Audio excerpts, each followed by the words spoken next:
Первые в истории игры стран СНГ. Важнейшие старты международного уровня. 9 стран, 16 видов спорта, 1600 участников, 11 спортивных объектов. И хотя Татарстан и Казань масштабами уже не удивить, за плечами не просто богатый, а уникальный опыт проведения соревнований самого высокого ранга, как не удивите, самыми жесткими требованиями к организации, мера ответственности не изменилась ни на йоту. Это величина для нашей сетевой компании, которая отвечает за надежное и бесперебойное энергоснабжение спортивных объектов, оставалась и остается неизменной. Год от года, от чемпионата к чемпионату. В чем сложности этого года, делится с нами технический директор сетевой компании Ильшат Галимзянов. Сроки проведения игр стран СНГ постоянно сдвигались, не было определенности и по объектам соревнований. Для энергетиков это стало дополнительным испытанием. Все дело в том, что на сами объекты специалисты сетевой компании, как правило, выезжают заранее, задолго до официального старта. Как минимум за 3 месяца, чтобы провести тщательный энергоаудит, выверить схему, определиться с задачами по энергоснабжению. Соответственно, каждый такой перенос – это дополнительные траты времени, нервов и средств.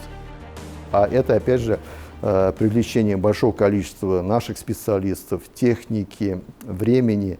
То есть все это приходилось заново начинать. Чтобы обеспечить надежную схему энергоснабжения, оперативное управление объектами пошли по проверенному пути создания специальных штабов. Центральный оперативный штаб под руководством технического директора Ильшата Галимзянова регулярно собирался в здании управления сетевой компании. В его работе принимал участие и генеральный директор Ильшат Фардиев. Постоянный мониторинг за ходом проведения соревнований осуществлялся институционно-аналитического центра. В Поволжском университете физической культуры, спорта и туризма работал главный операционный центр. Его задача – обеспечить слаженное взаимодействие и информационный обмен всех служб, вовлеченных в организацию соревнований. В главном операционном центре круглосуточно, всегда на связи представители сетевой компании, представители города. И в случае возникновения каких-то вопросов уже более масштабных, также оперативно можно было обратиться к ним для устранения неполадок. Но все стабильно, все работает. То есть для нас показатель, когда нет никаких замечаний и нет ощущения у наших клиентских групп нашего присутствия. Поэтому замечаний не было, если касается первых игр, то есть все стабильно было. Заранее была проведена большая работа именно по обеспечению, по аудиту внешних сетей для надежности электроснабжения, задействованных спортивных объектов. Была проведена большая работа, именно еще аудит по внутренним сетям совместно с специалистами, представителями именно данных спортивных объектов. Ответственнейшую задачу по надежному обеспечению энергоснабжения объектов соревнований доверили самым надежным энергоменеджерам. Это самые опытные специалисты, руководители филиалов сетевой компании, за плечами которых богатый опыт работы на таких мероприятиях.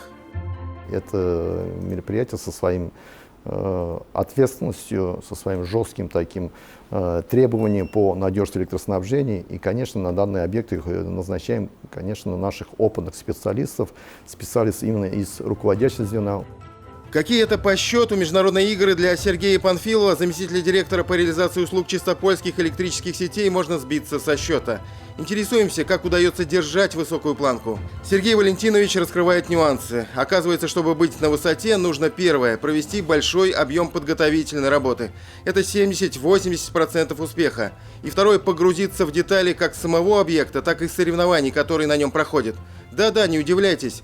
Энергетикам из чистопольских сетей в этот раз пришлось погрузиться в волшебный мир спортивных танцев.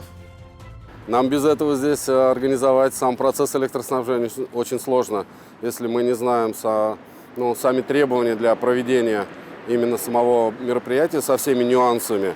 Нам очень сложно будет понимать, какое оборудование является наиболее важным. Сама подготовка происходит очень фундаментально. Мы еще в июне месяце в рамках подготовки провели необходимые обследования, испытания, измерения на оборудовании проводили.